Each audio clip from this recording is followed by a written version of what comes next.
Sveicināti! Šodien šajā webinārā iepazīsimies ar tēmu no klikšķa līdz pirkumam, kur e-veikali zaudē pārdošanu. Šajā webinārā aplūkosim e-veikalu visbiežāk pieļautās kļūdas. Sāksim ar to, kāpēc vispār e-veikali zaudē pirkumus. E-veikali investē dažādos mārketinga kanālos – Google, Meta, TikTokos, Instagramos un visur citur, lai iegūtu trafiku. Klikšķu skaits pieaug, bet pārdošana nepieaug proporcionāli. Un tas rada maldīgu priekšstatu par to, ka problēma ir nepietiekams trafiks, un mēs atkārtot investējam vēl vairāk un vairāk līdzekļus šajā trafika palielināšanā. Taču realitātē problēma biežāk ir zema konversija, nevis trafika trūkums. Un attiecīgi daļa potenciālo klientu tiek zaudēta pirms pirkuma lēmuma. Šajā gadījumā attiecīgi problēma nav trafiks. Problēma ir tajā, kas notiek pēc tam, kad šis trafiks tiek iegūts, attiecīgi, kad šis klikšķis ir noticis un klients ir ienācis mūsu e-veikalā. Paplūkosim, kā patiesībā notiek pirkuma lēmums un kāds ir tipisks pircēja ceļš, kurš vēlas iegādāties kādu preci vai produktu no pārdevējiem, kas tirgo šīs preces internetu veikalā. Tad vispirms tiek veikta meklēšana, vai tas tiek veikts caur Google vai kādu sociālo tīklu, iespējams kāda reklāma. Iepatīkās mums šis produkts, mēs saprotam, ka mēs to vēlamies iegādāties, un mēs sākam veikt salīdzināšanas procesu. Mēs izmantojam cenu salīdzināšanas platformas, kurā mēs varam aplūkot pārdevējus, kuri tirgo šo preci, salīdzināt to piedāvājumus. Noteikti arī aplūkojam jau konkrētus e-veikalus, iepazīstamies ar atsauksmēm par šiem e-veikaliem. Izvēlamies parasti 2, 3, 4, 5 e-veikalus, tā teikt īso sarakstu kandidātu, kas mums vislabāk patīk, kas parasti tā varētu būt cena vai arī reputācija. Izejam cauri šiem 4, 5, 2, 3 e-veikaliem, un attiecīgi tad mēs pieņemam lēmumu. Šajā gadījumā tātad būtībā varam sadalīt 3 posmos. Mēs meklējam, mēs salīdzinām, un tad mēs galīgi pieņemam lēmumu. Salīdzināšana samazina izvēles loku, bet galīgais lēmums netiek pieņemts tajā salīdzināšanas brīdī. Tas tiek pieņemts tikai tad, kad mēs esam iegājuši jau e-veikalā. Un šā slaida secinājums būtu tāds, ka uzvara sastāv no 2 posmiem. Pirmais, mums būtu nepieciešams kā pārdevējiem, kā e-veikalam tikt šajā pircēju shortlistā, lai mēs būtu starp šiem 2, 3, 4, 5 e-veikaliem, no kuriem viņi veiks šo padziļināto izpēti, salīdzināšanu un pieņems galīgo lēmumu. Un, attiecīgi, tiekot shortlistā, tad nākamais solis mums ir pārliecināt e-veikalā, ka mēs esam uzticami, kvalitatīvi, skaidri saprotami, informācija tiek pasniegta un prezentēta šim pircējam, neradot viņam mulsumu. Un tad arī lielākajā daļā gadījumu mēs arī saņemsim pozitīvu pirkumu, lēmumu no šī pircēja, un notiks pārdošana. Aplūkosim dziļāk, kas ir salīdzināšanas moments. Attiecīgi klients ir jau sapratis, ka viņš vēlas iegādāties preci, veicis nelielu izpēti, un šobrīd viņš mēģina atlasīt konkurētspējīgākos piedāvājumus, jeb šo pašu shortlistu. Meklēšana, salīdzināšanas moments attiecīgi notiek Google rezultātos. Cenu salīdzināšanas platformās starp konkrētiem e-veikaliem. Lietotājiem, jeb pircējiem jau ir konkrēts produkts vai vajadzība, nepieciešamība. Viņš zina jau, ka viņš šo preci iegādāsies. Jautājums tas ir tikai no kura pārdevēja. Un šajā brīdī, tātad salīdzināšanas momentā, tiek atlasīti konkurētspējīgākie piedāvājumi. Tad mēs ieejam, piemēram, šajā gadījumā cenu eksperts platformā, atrodam mūsu interesējošo preci, kurā, piemēram, šajā gadījumā ir 100 piedāvājumi no 100 dažādiem tirgotājiem. Mēs atlasām 3, 4, 5 pašus labākos, jeb konkurētspējīgākos piedāvājumus, no kuriem tad arī tiek veidots šis shortlists, un galīgais lēmums tad tiks pieņemts, vai attiecīgi mēs iegādāsimies no viena no šīm 3, 4, 5 pārdevējiem. Šajā gadījumā tad pēc ko mēs vadāmies? Tas ir lēmums, kuru mēs izdarām pirms klika. Mēs skatāmies pirmkārt cena. Noteikti cena nav galvenais mūsu faktors, pēc kura mēs vadāmies, bet tas ir šis faktors, pēc kura mēs veidojam šo shortlistu. Nākamais noteikti ir informācijas kvalitāte un saprotamība, cik mēs, apjukuši esam izlasot šī e-veikala piedāvājumu.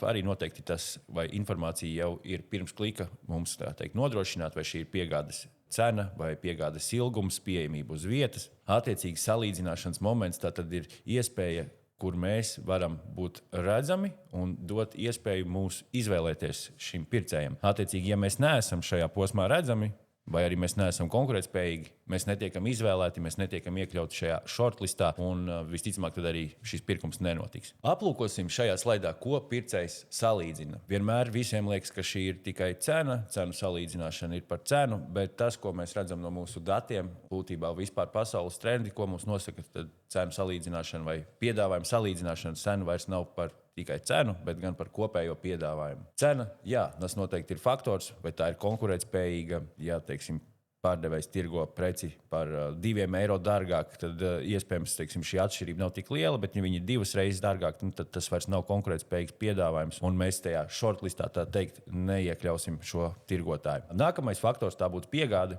cik ātri, cik tā izmaksā un cik teiksim, saprotamā veidā šī informācija ir norādīta. Mēs visi kā pircēji gribam preci iegādāties uzreiz un saņemt to pēc iespējas ātrāk, tāpēc, ja piegāde ir pieejama nākamajā dienā vai, teiksim, pēc 10 darba dienām, es pieņemu, ka šajā īsajā sarakstā, kandidātu sarakstā, ja cenas atšķirības nav milzīgas, tad mēs visticamāk izvēlēsimies to, kas spēs nodrošināt piegādi rīt. Vai arī galu galā, kuram tā būs norādīta. Ja mēs skatāmies uz 2, 3 piedāvājumiem, un vienam tikai ir pieejama šī informācija par piegādi, par cenu, par piegādes ilgumu, un attiecīgi pārējiem 2 šiem piedāvājumiem nav šīs informācijas, tad liela iespēja, ka mēs izvēlēsimies to, kuram šī informācija ir norādīta, jo mēs redzam šo informāciju skaidri aprakstītu. Ja mēs šo preci gribam, mēs saņemsim viņu tik ilgā laikā un par tādu summu. Un šeit jau tāpat turpinot tālāk, kas sasaistas ar piegādi, ir pieejamība. Vai prece ir uzreiz nopērkama? Šeit ir tas pats piegādes ilgums. Ja prece ir iespējams, teiksim, saņemt pēc 10 dienām, tad es pieņemu, ka šī prece nav pieejama uz vietas un pārdevējs viņu sūta no vairumtirgotājiem. Ja prece ir iespējams piegādāt uzreiz nākamajā, pieņemsim, dienā, viņa ir pieejama šobrīd uz vietas, tad šīs arī piedāvājums noteikti man liekas interesantāks, jo, kā jau visi pircēji, mēs gribam visu pirkumu saņemt ātrāk, nevis veikt pirkumu un saņemt šo preci pēc mēneša. Pirms mēs pieņemam šo galējo lēmumu, ļoti svarīga ir šī uzticamība šīm pārdevējiem, vai mēs nebaidamies par to, ka mēs varam tikt apkrāpti, ka mēs šo preci varam nesaņemt vai arī saņemt to, ko mēs nemaz neesam iegādājušies. Ja mēs esam izpildījuši visus ķeksīšus klienta acīm, mūsu cena ir konkurētspējīga, mēs varam piegādāt ātri un lēti šo preci, un preci pieejama uzreiz uz vietas pie mums, tad pēdējais solis ir šī uzticamība, reputācija, atsauksmes, informācijas kvalitāte. Ja visi šie faktori tiek izpildīti, lielākoties šis darījums beigsies pozitīvi un pircējs iegādāsies šo preci no šī tirgotāja. Šeit zemāk varam aplūkot piemēru, kad šī informācija, teiksim, neatbilst vai ja tā nav skaidri norādīta, kas notiek šajā scenārijā. Pieņemsim, mums ir 2 e-veikali, veikals A un veikals B. Veikals A ir par €3 lētāks piedāvājuma ziņā, bet veikals B piedāvā ātrāku piegādi un skaidru informāciju. Attiecīgi A veikals cena ir €49. Nav informācijas par piegādi, nav par piegādes ilgumu. Veikals B tirgo šo preci par €42, bet informācija ir norādīta ar precīzu piegādes informāciju, piegādes ilgumu, un visticamāk 90% gadījumu uzvarēs šis B piedāvājums, lai gan tas ir par pieņemsim šajā gadījumā €3 dārgāks, bet skaidra informācija, ātrāka piegāde nodrošina to, ka mēs esam gatavi samaksāt vairāk par kvalitāti, par labu servisu, uzticību būtībā. Jo šajā gadījumā cena, kā jau minēju, ir ieeja shortlistā, bet nav uzvara. Cena filtrē, bet uzticība un skaidrība noslēdz izvēli. Tāpēc aicinām noteikti papildināt šo informāciju, norādīt to saprotami klientiem, un lai tās nerada, teiksim, bažas vai šaubas par to, vai šo preci viņš saņems un cik ilgā laikā. Tātad skatīsimies nākamajā slaidā visbiežāk pieļautās kļūdas, ko e-veikali pieļauj salīdzināšanas fāzē, attiecīgi tajā brīdī, kad mēs runājam par cenu salīdzināšanas platformām, vai tad, kad mēs salīdzinām vairākus piedāvājumus, vienopus. Pirmais pats punkts ir, nav piegādes informācijas. Kā jau visi mēs šobrīd iepērkamies e-veikalā, mums ir ļoti fantastisks piegādes iespējas, gan ar pakomātiem, gan ar citiem servisiem, un šī informācija patiesībā nav tik, teiksim, sarežģīti norādāma. Šis ir noteikti viens punkts, ko mēs redzam pēc mūsu datiem, cenu eksperts platformā, kurā tad notiek cenu salīdzināšana, kurā ir vairāk nekā 15 miljonu preču un 330 e-veikalu. Ne vienmēr šī zemākā cena, kā jau mēs minējām, ir tas, kas nosaka šo lēmumu. Tā ir tieši šī informācijas skaidrība un cik saprotam tā ir pasniegta. Pirmais punkts ir, nav piegādes informācijas, nav šī piegādes cena vai ilguma. Bieži vien e-veikali zaudē šos klikus un vispār iespēju iekļūt shortlistā, jo nav pieejams šīs informācijas. Iesim tālāk. Nākamais punkts tas varētu būt neatbilstības, jo bieži vien arī ir tā, ka ir gadījies, kad atšķiras informācija, kas tiek pasniegta platformā un kas ir e-veikalā. Skatoties, teiksim, kādā cenu salīdzināšanas platformā, mēs redzam, ka preci prece maksā, pieņemsim, 100 eiro. Nav nekādas informācijas īsti norādīts par šo pašu piegādi, par kopējo preces, teiksim, aprakstu vai vēl papildus informāciju. Mēs izdarām izvēli, uzklikšķinam, kā saka, uz šo preci, aizējam uz e-veikalu, ieejam, kā saka, grozā un gribam noformēt pirkumu, un tagad pēkšņi mums vairs nav tur 100 eiro, bet tur parādās 110 eiro, kur ir gan piegādes izmaksas iekļauts pēkšņi, kas ir arī nebija atspoguļots iepriekš, vai arī tur tiek, teiksim, norādīts iepakojums papildus vai vēl kas iepriekš mums nebija minēts šajā cenu salīdzināšanas platformā. Attiecīgi šajā brīdī, kad informācija neatbilst, nesakrīt ar to pašu, ko mēs redzējām šajā cenu salīdzināšanas platformā, mūsu acīs šis pārdevējs zaudē uzticību, zaudē to, ka mēs, teiksim, vispār vēlamies no viņa kaut kā iegādāties, jo informācija neatbilst šeit, tad kas zina, kas vēl var gadīties. Un tas pats noteikti ir arī ar nosaukumiem, kas var mulsināt, ka mēs īsti nesaprotam, ko tad mēs gal galā iegādāsimies. Vēl viens punkts, par ko e-veikali bieži vien nedomā, ka viņi koncentrējas pārāk daudz uz šo cenu, ko mēs jau saprotam šobrīd, kas nav galvenais faktors. Tas ir unique selling point, jeb unikālās priekšrocības pret citiem pārdevējiem. Kā mūsu piedāvājums atšķiras, izceļas vai ir labāks pret citiem tirgotājiem, ja mēs neskatām tikai uz cenu. Vai tā ir, teiksim, piegāde, kas varētu būt bez maksas, vai tas ir garāks garantijas periods, vai tas varbūt ir kāds bonus, ko klients pērkot saņem dāvanā. Tas ir veids, kā mūsu piedāvājumi var atšķirties pret citu pārdevēju piedāvājumiem šajās cenu salīdzināšanas platformās, šajā fāzē, kad cilvēki redz vairākus piedāvājumus no dažādiem tirgotājiem un attiecīgi, lai mēs izceltos starp tiem, tad, ja piegāde mums ir norādīta, skaidri nosaukumi ir norādīti, tad vēl viens punkts, ko mēs varam darīt, ir dot kādu pievienoto vērtību šim pircējam, kad ja viņš iegādāsies šo preci no mums, nevis no cita, viņš saņems kaut ko vairāk, labāk, iespējams atlaidi nākamajam pirkumam, tā kā par to arī darētu aizdomāties. Un šeit, teiksim, varam paskatīties piemēru par to, kas tad notiek, kad lietotājs redz produktu bez piegādes info, viņš izvēlas citu veikalu, jo vajadzība viņam ir, viņš šo preci grib pirkt, jautājums tikai no kura tirgotāja. Rezultāts tāds ir, ka veikals pat netiek līdz šim īsajam sarakstam, jeb klikšķim. Būtībā tie dati rāda, ka produkts bez piegādes info varētu saņemt no pat 30 līdz 50% mazāk klikšķu, kas ir ļoti liels daudzums, ja mēs skatāmies mēnešu kopējā apmērā. Tā kā skatāmies noteikti par šo informāciju, visu laiku atkārtojam, jo vairāk un skaidrāk un plašāk informāciju norādāt par saviem piedāvājumiem, jo klientam ir lielāka skaidrība un dati mums rāda to, ka ja e-veikala piedāvājumam nav pieejama piegādes informācija, tad šīs e-veikals saņem vidēji 30 līdz 50% klikšķu mazāk nekā tie pārdevēji, kuriem šī informācija ir norādīta. Aplūkosim nākamo stadiju. Ja mēs skatījāmies meklēšanas stadiju, salīdzināšanas, tad šajā gadījumā mums jau ir izveidojies šis shortlists no pārdevējiem. Mēs esam izdarījuši kliku, nonākuši e-veikalā un attiecīgi, kas notiek pēc šī klikšķa. Tad mēs esam nonākuši šajā e-veikalā. Piedāvājums ir licies mums, teiksim, vilinošs, interesants. Šobrīd mēs turpinam šo salīdzināšanu starp 2-3 e-veikaliem. Un ko mēs šajā brīdī meklējam? Mēs meklējam drošību, skaidrību un pārliecību. Drošību par to, ka šie nav krāpnieki, ka mēs par šo summu saņemsim konkrēto preci. Skaidri saprotam, ir aprakstīti un norādīti piegādes ilgumi, termiņi, izmaksas un vispārējā informācija. Kā arī pārliecība, kas varētu būt arī atsauksmes no citiem pircējiem, kur ir iegādājušies kādu preci no šiem tirgotājiem, un viņi tā saka, mums apstiprina to, ka mēs varam uzticēties šim pārdevējam, un risku šeit nav. Kas šajā gadījumā, pieņemsim, ir piemērs, kuru mēs arī aplūkojam iepriekš. Pirms klikšķa precīza informācija, kur mēs redzējām salīdzināšanas fāzē, bija cena 50 eiro, piegāde 2 dienas. Mēs nonākam e-veikalā, aplūkojam šo piedāvājumu, ieliekam to groziņā, cenšamies noformēt pirkumu, un šeit jau izmaksas mainās. Pēkšņi piegāde ir 5 dienas, un cena vairs nav 50 eiro, bet 58 eiro. Un šeit pazūd tā uzticība, un mums vairs nav ne pārliecības, ne drošības sajūtas, un mēs atgriežamies atpakaļ salīdzināšanas fāzē un izvēlamies citu tirgotāju. Tad, jā, šajā gadījumā klikšķis nenozīmē pirkumu. Šeit bieži notiek tā galīgā izvēle, un tāpēc mūsu e-veikalam ir jārada šī drošības, skaidrības un pārliecības sajūta, jo pretējā gadījumā mēs atgriežamies pie tā sākumā stāstītās fāzes, kad mēs koncentrējamies vairāk uz trafika nekā uz konversiju. Nenotiek darījumi, attiecīgi mums vajag palielināt trafiku, bet šajā gadījumā tieši šī e-veikala fāze, kurā mēs prezentējam šos visus argumentus un pārliecinām pircēju izdarīt to galējo lēmumu, ir ļoti svarīgi. Tāpēc koncentrējamies uz šo konversiju, jo jūs e-veikals ir konversijas izšķirošais posms. Šajā brīdī mēs varam arī aplūkot piemērus praksē, kā tas notiek, kāpēc pircējs maina domas. Viņš bija izvēlējies jūs šajā, teiksim, īsajā e-veikalu kandidātu sarakstā, no kur iegādāties, un kas ir vispopulārākie iemesli, kāpēc mēs tomēr neusticamies, neizvēlamies šos tirgotājus un dodamies pie kāda cita. Pirmais, kā jau mēs esam jau to pieminējuši, informācija nesakrīt ar redzēto. Cenu salīdzināšanas fāzē, vai tas bija reklāmā vai Google meklētājā, mēs redzējām vienu informāciju, uzklikšķinājumu uz piedāvājumu, uz reklāmu, cenu salīdzināšanas lapā esošajiem piedāvājumiem. Un nonākot e-veikalā, redzam, ka informācija atšķiras. Tā noteikti var būt cena, šī pati piegādes izmaksas, piegādes ilgumi vai varbūt pat pieejamība. Citreiz ir tā, ka mēs redzam, ka prece ir pieejama,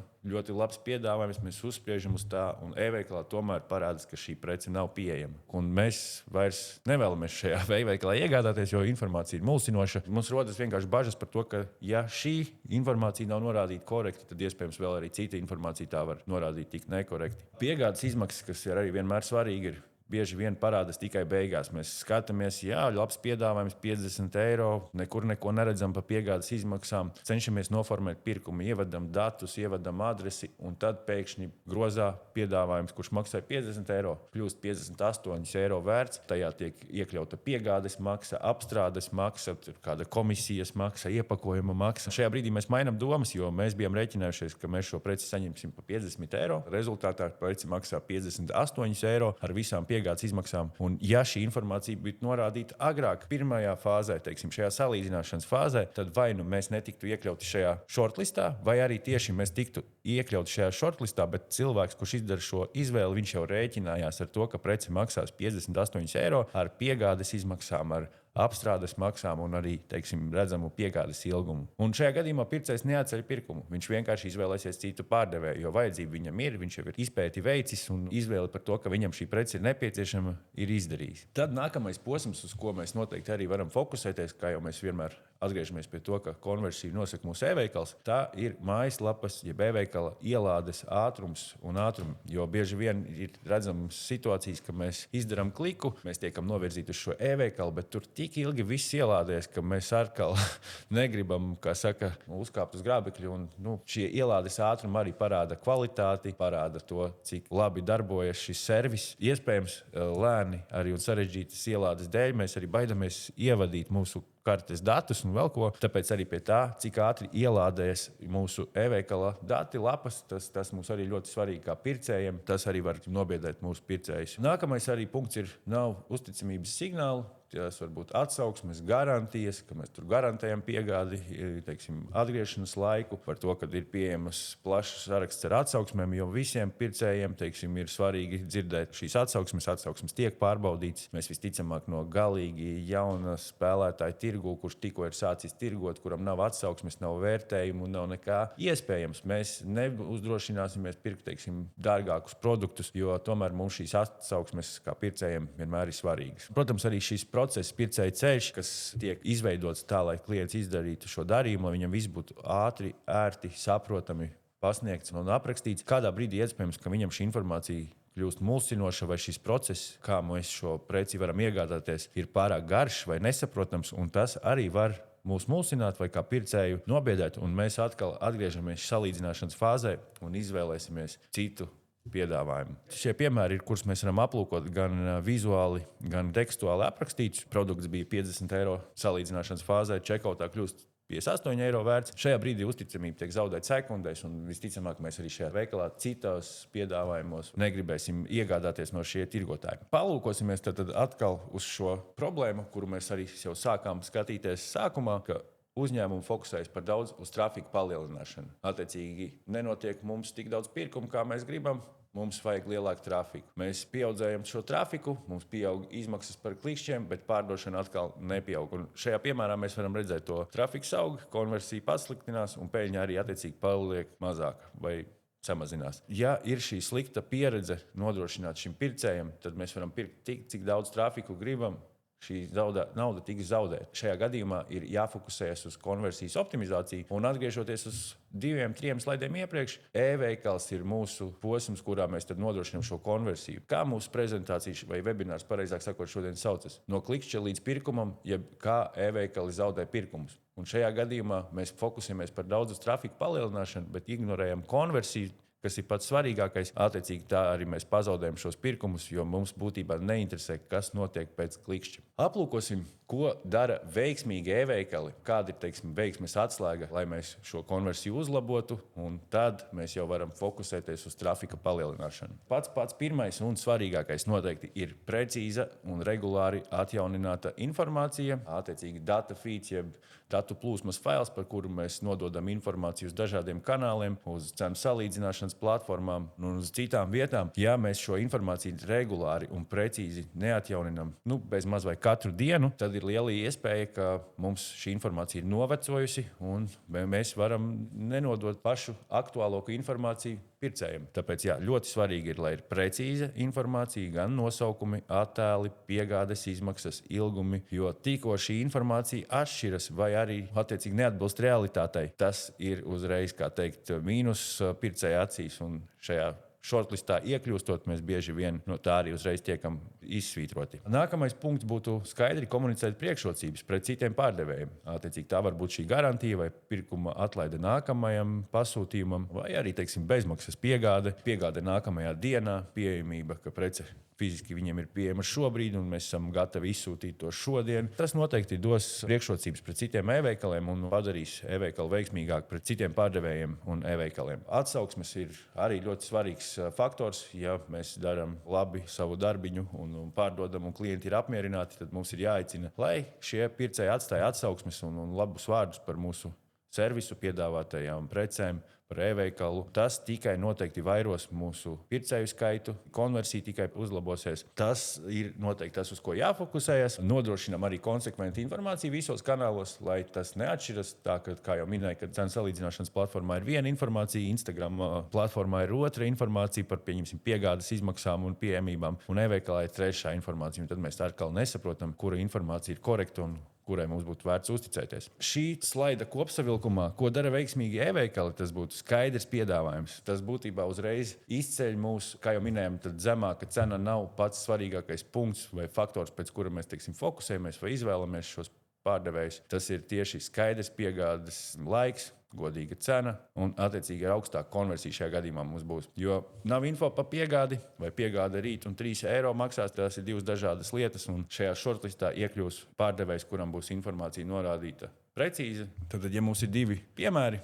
nav info par piegādi vai piegāde rīt un tā maksās 3 eiro, tad shortlistā iekļūs e-veikals, kuram ir norādīta precīzāka informācija, attiecīgi skaidri piegādes termiņi un izmaksas. Skaidrība ir konversija. Tātad, tas būtu tāds kopsavilkums šim slaidam. Nākamais slaids ir cenu salīdzināšanas platformu loma, ko cenu salīdzināšanas platformas dod e-veikaliem, ko dod pircējiem. Un šajā pircēja ceļā, ko mēs aplūkojam, kurā fāzē cenu salīdzināšanas platformas iesaistās un nospēlē savu šo lomu. Pirmais punkts ir, cenu salīdzināšanas platformas nodrošina strukturētu salīdzināšanu. Mums ir iespēja aplūkot konkrētās preces, modeļa piedāvājumus no dažādiem tirgotājiem vienkopus. Šajās platformās parasti ienāk lietotāji, pircēji ar augstu pirkuma nodomu. Viņi jau principā zina, ko viņi grib. Viņi nāk aplūkot un salīdzināt vai iepazīties ar šo tirgus situāciju. Tā ir augsta pirkuma nodoma lietotāja piesaiste, un tad tālāk jau atkal novirzīšana par šiem e-veikaliem. E-veikaliem noteikti palīdz arī būt redzamiem starp konkurentiem, jo, ja mēs esam varbūt jauni spēlētāji vai varbūt mums nav tādi budžeti kā, lielajiem e-veikaliem, mums tad ir iespēja ar zemām izmaksām konkurēt ar citām platformām un būt redzamiem. Jo šajā sarakstā parādās visi piedāvājumi, vai tur ir 300 vai 500 pārdevēji. Mēs noteikti tad būsim redzami starp šiem piedāvājumiem. Tas, vai mēs esam šajā īsajā shortlistā, potenciālo pārdevēju sarakstā, tas ir jau atkal tas stāsts par to informācijas skaidrību, saprotamību, uzticamību, drošību un visiem pārējiem faktoriem. Bet būtībā, ja mēs neesam šajā cenu salīdzināšanas platformā, mēs esam neredzami. Tā nav tā, ka gluži reklāma, kur mēs maksājam, piemēram, 50 centus par kliku, kurš tad arī var gadīties, kad ir ar pirkumu, var nav. Šajā gadījumā būtībā cenu salīdzināšanas platformas darbojas, ka mums nav jāmaksā par redzamību, mums jāmaksā par klikšķi, un šīs klikšķa cenas parasti ir vairākas reizes zemākas nekā reklāmas kampaņas izmaksas par kliku. Pircējs, kurš izdara kliku cenu salīdzināšanas platformā, ir ar augstu pirkumu nodomu, tāpēc lielākoties arī konversijai jābūt augstākai nekā šīm reklāmas kampaņām. Cenu salīdzināšanas platformu loma būtībā ir, tas nav tikai trafika kanāls, tas ir lēmumu pieņemšanas posms.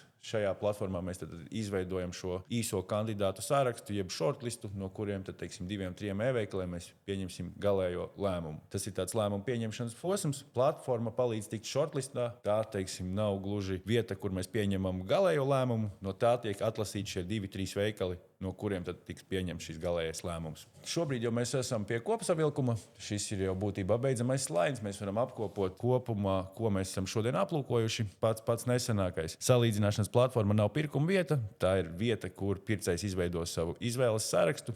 Vai nu mēs tur tiekam, vai būtībā mūsu nepamanu, un mēs tur netiekam. Ja mēs neesam cenu salīdzināšanas platformā, visticamāk mums būs grūti iekļūt arī šajā izvēles sarakstā. Tāpēc būtībā, ja mūsu e-veikals un mūsu dati un informācija tiek pasniegta korekti, kā jau mēs aplūkojam iepriekš, tas būtu pat obligāti, ka mums tur būtu jābūt šajās platformās. Gala lēmums tad notiek e-veikalā. Pat ja mēs esam šajā shortlistā, pircējs vēl pārbauda uzticamību, piegādi, citus nosacījumus, salīdzina kopējo piedāvājumu, teiksim, ne tikai cenu. Un tieši šeit daudzi zaudē klienti. Mēs atkal esam tikuši šajā shortlistā, bet kāds no šiem parametriem neizpildas, teiksim, nav norādīta korekta piegāde, pieņemsim, vai arī kopējais piedāvājums kļūst vairs netik pievilcīgs, ja mēs skatāmies ne tikai uz preces cenu, un mēs mainām domas. Kā jau mēs minējām, pircējs nepārdomā par to, ka vai viņam ir nepieciešama šī prece. Viņš vienkārši izvēlas citu tirgotāju. Un, kā jau mēs arī aplūkojam vienā no slaidām, konversija notiek 2 posmos. Pirmais tātad ir platformā, vai mēs tiekam šajā shortlistā,